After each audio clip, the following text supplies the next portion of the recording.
Welcome back into the College Football Every Game on the Board podcast, part number 2, but we're going last with our closer here, Kelly Stewart at Kelly in Vegas from Barstool Sportsbook from WagerTalk.com. Kelly, welcome in. How you feeling? Hey, busy day before Thanksgiving, but happy to be here. Drew just finished bet on it, and we got the hustle on deck, so let's get it going. Absolutely. And guys, if you're new to the Every Game on the Board podcast, this is rivalry weekend. It's the last one of the regular season. We will do bowl Every Game on the Board podcast, but we're going down in rotation order. We like to say go to the WagerTalk live odds screen, the best free live odds in the industry.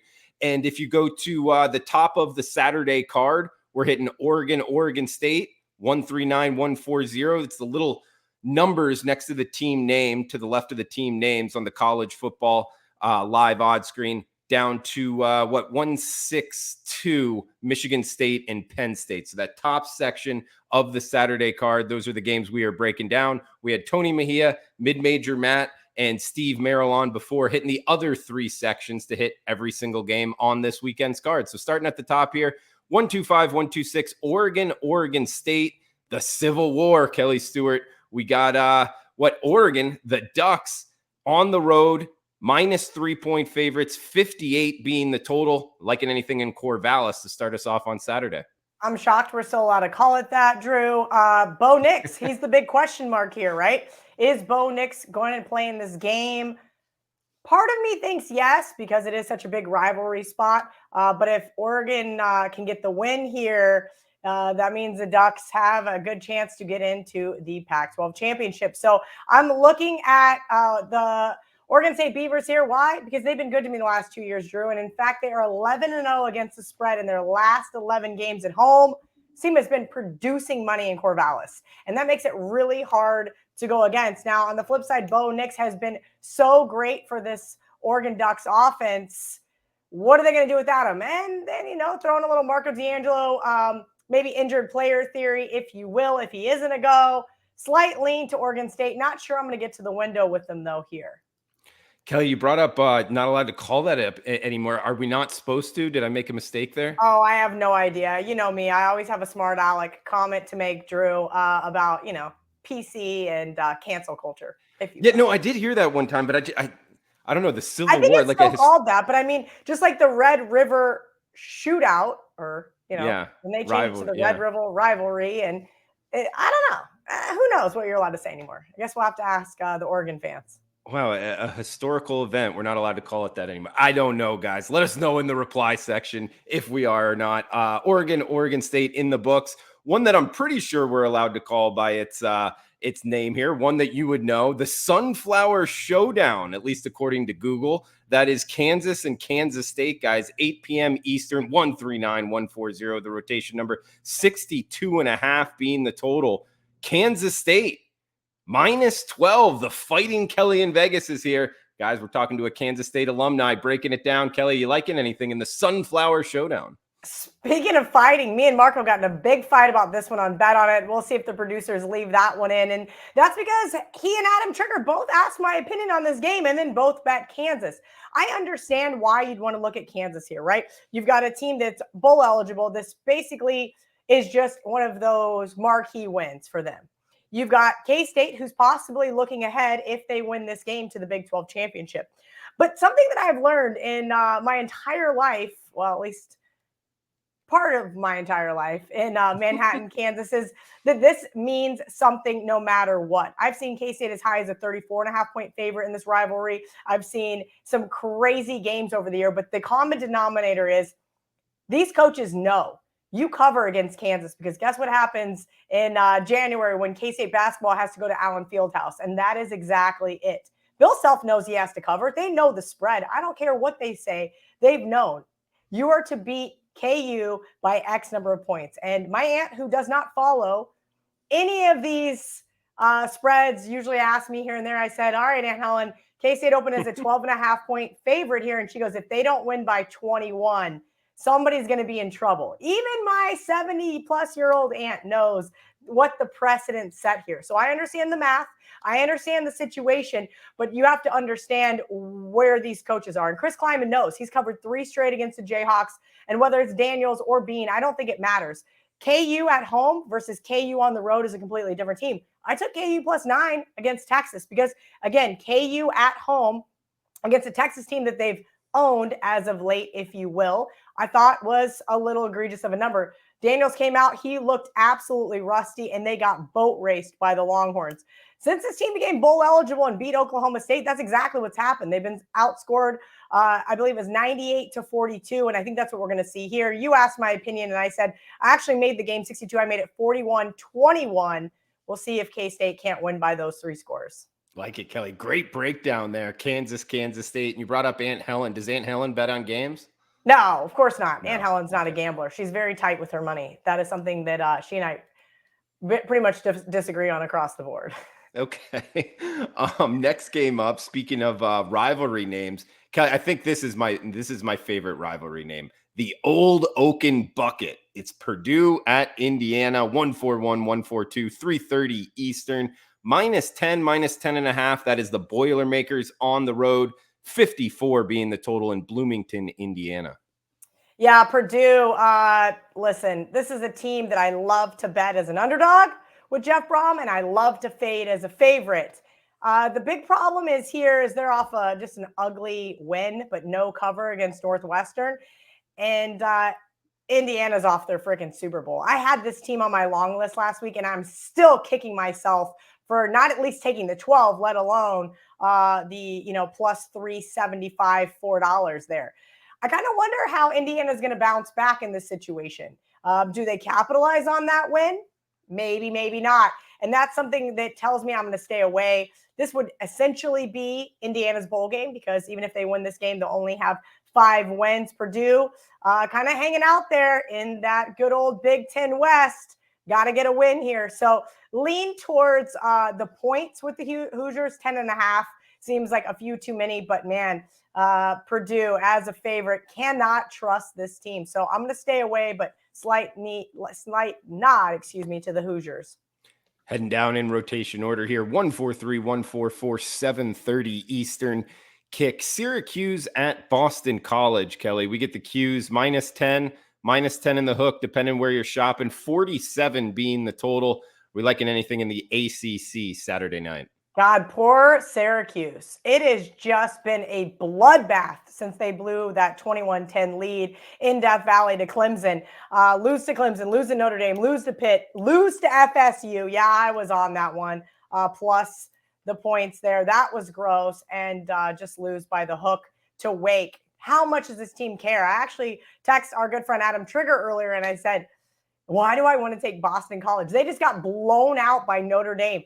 Put up a goose egg, 44-0. I'm going to pass on this game. But, BC's been scrappy before. We've seen them beat North Carolina State and Louisville this year, both as double-digit underdogs. I gave them a slight look and a play against Cuse. I may be kicking myself come Saturday if BC gets the win here, Drew.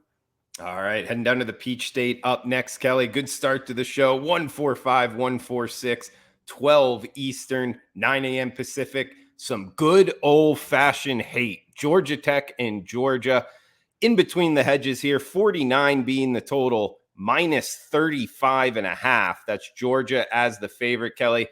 Got to point that out. -35.5 point favorite with 49 as the total. Just always like to say, man, that is a big point spread for that kind of total. Are you liking anything good old-fashioned hate, Georgia Tech and Georgia? Yeah, I took the points last week versus Georgia, 22.5, and didn't even have to sweat it. It was kind of weird. Georgia just kind of fell flat, right, against Kentucky, who everybody had already written off. And maybe that's because the Bulldogs are just kind of coasting right now, right? When you're that big of a favorite and you've got your sights set on a national championship, and I think that's kind of what we're going to see here. Now, I'm not saying Georgia Tech's going to cover because they have one of the worst offenses in the country. 17.5 points per game is what they're averaging. And so now they're going to play one of the best defenses. We're going to see what happens. I'm not touching this. I do think this is a classic look-ahead spot. I know these teams are supposed to hate each other, but it has been so lopsided for so long. Georgia Tech just 6-13 against the spread in their last 19 games.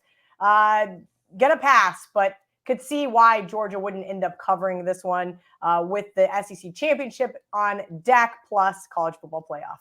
Yeah, it's a tough one for Georgia Tech. And yeah, Georgia just cruising. Number 1 team in the country. We got another kind of high IQ matchup here. Wake Forest and Duke in the ACC, -3 in the hook. That's the Demon Deacons on the road. 66.5 being the total in Raleigh, North Carolina. Yeah, Duke very frustrated with this Duke team last week. Had multiple opportunities to win that game for me. Went for 2 for some strange reason, and that came back to bite them, unfortunately. I know sometimes it's a analytic play. I lean towards Duke here, catching the 3.5, as long as there's no bonehead mistakes. And that's what gets frustrating with this team, right? Some of these newer head coaches can be I understand the trick plays and I understand the go for 2. And it worked out for Brian Kelly, right, against Alabama. Did not work out for Duke last week against Pittsburgh. So it kind of is, it's kind of one of those frustrating scenarios to lose a game like that, but it did happen. Can they get back up here? Of course they can. These teams hate each other as well. Duke 4-1 in their last 5 games. And I have a slight lean towards them here. I think this is probably them catching just a few too many points here at home. I made the game 34-31. Win by the hook, maybe, Drew? Yeah, I could see that. And I think I said Raleigh at the intro. It's actually Durham, not far Durham, away. That's same, Drew. Same. Okay, we got Pittsburgh and Miami up next. Talk about an interesting handicap here. -6 in the hook. That's Pitt on the road. 43.5 being the total. Miami, what a dumpster fire. Anything in the Hard Rock on Saturday? No, you're absolutely right. Dumpster fire, though. But if they win this game, Drew, they could still go to a bowl game. They've been in abs. I mean, looking back, and everybody gave me so much grief about that A&M play. Look how bad both of those teams have come since then. And we've got kids transferring out, kids quitting the team. Mario Cristobal's in shambles. But do you really want to lay points with Narduzzi here on the road? I bet against him last week. I asked our good friend Joe Ranieri, I said, Joe, and he goes, Kelly, don't get Cristobal. This team is in a world of hurt, just 1-9 against the spread in their last 10 games. Come on. 0-5 against the spread at home. I'm not touching this. But don't get Cristobal or Narduzzi in this one. I don't know. Maybe an under, but then again, I don't know. I'm not going to bet this one. I mean, listen, Miami does still have something to play for. Are they going to show up and play it? Yeah, maybe not, guys. We got talk about a doozy here. Army and UMass, 45 being the total. Army, the Black Knights, -20-point road favorites in Amherst, Massachusetts. Kelly, anything here? Yeah, that's a lot of points to lay with Army, whose offense was okay last week, right? I think it was Dave Koken's best bet. I gave it out to a couple other people. UConn got bowl eligible for the first time in a long time. I said, yeah, I'll lay the 10 here with Dave and Army. Now you're asking me to lay 20? Got a couple of question marks on the offensive side of things for Army and even more question marks for UMass. This is not a position or a team I want to lay that many points with. Army, not been bad against the spread as of late. UMass has been just atrocious for the last 2 seasons. So I'm going to pass here. 4 games left, guys. We're talking with Kelly Stewart in the last section of the Every Game on the Board podcast. Follow Kelly on Twitter at Kelly in Vegas. Check her out at Barstool Sportsbook. She does a show with Megan Making Money called Money Shots on the Barstool Sportsbook YouTube channel. She also does Bet On It on the WagerTalk YouTube channel. Great show there. If you're into sports betting, check those out. Kelly, anywhere else people should know about in the content you're putting out? Yeah, just did WagerTalk today with Perez and Steve Merrill. Teddy Covers is already away for the Thanksgiving holiday. And we've got The Hustle on right after this. Me, Chris Thurston, and Adam Trigger. So busy turkey day for me, but lots of great content out there on the WagerTalk YouTube channel. Yeah, we got The Hustle coming up in 15 minutes, guys, on the WagerTalk YouTube channel. So stay tuned for that. As we got 3-4 games left here. Rutgers and Maryland, 49 being the total. The Terps -2 touchdowns in College Park. Yeah, I took Maryland last week, Drew. If you guys watched Bet On It, I asked Ralph Michaels, I said, talk to me about Michigan State before Ohio State and Ohio State before Michigan. And Illinois made my card. Maryland did not, but about the last minute in our group chat, everybody got to chattering, and our good friend Joe, who is an Ohio State grad, said, absolutely take the points with Maryland. So it was nice. They got the cover and an easy one at that, if you will. So I'm very happy with that kind of information from some fans. Look, Rutgers does not win games. Does Rutgers cover games? Every once in a while. This year is just not their year. I don't think I want to lay it here with the Terps after playing Ohio State. I think sometimes teams get beat up and we don't really know the health fully because a lot of coaches don't tell us the truth. Maryland has not been great as a favorite either. So going to pass here, Drew. Kelly, next one up, interesting handicap. We get Clemson from the ACC, South Carolina from the SEC, and the in-state Palmetto Bowl, 52 being the total. Clemson Tigers -14, -14.5 at most shops right now. You think the underdog and the Gamecocks got a puncher's chance here?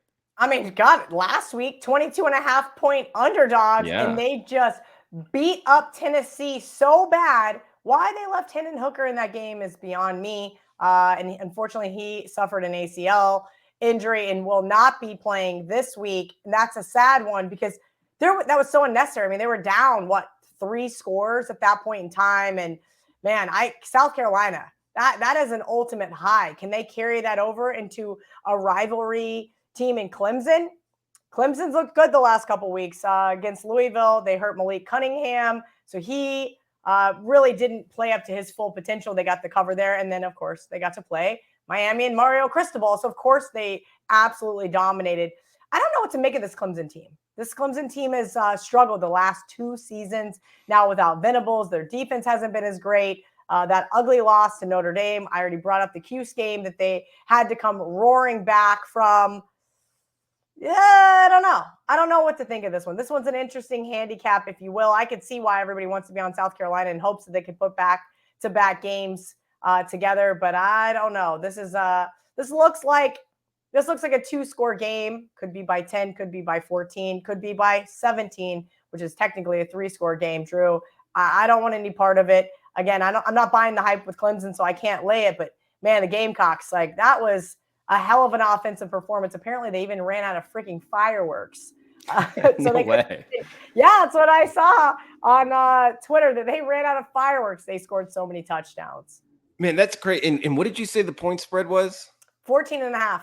Okay. Oh, wait, against Tennessee or against? Yeah, against Tennessee. Against Tennessee, they were 22.5-point underdogs and won the game by more so than that. I mean, that's a pretty extensive not only outright win, but cover.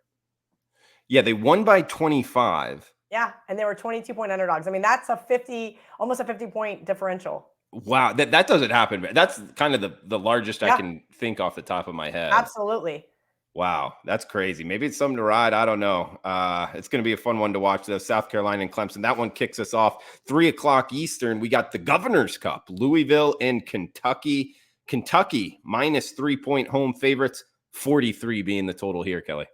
Yeah, Kentucky, man, they've just been on such a roller coaster ride all season long, right? And what do you make of this team? So my big question mark here is still Malik Cunningham. He is questionable for this game, and he just makes that offense so much more dynamic.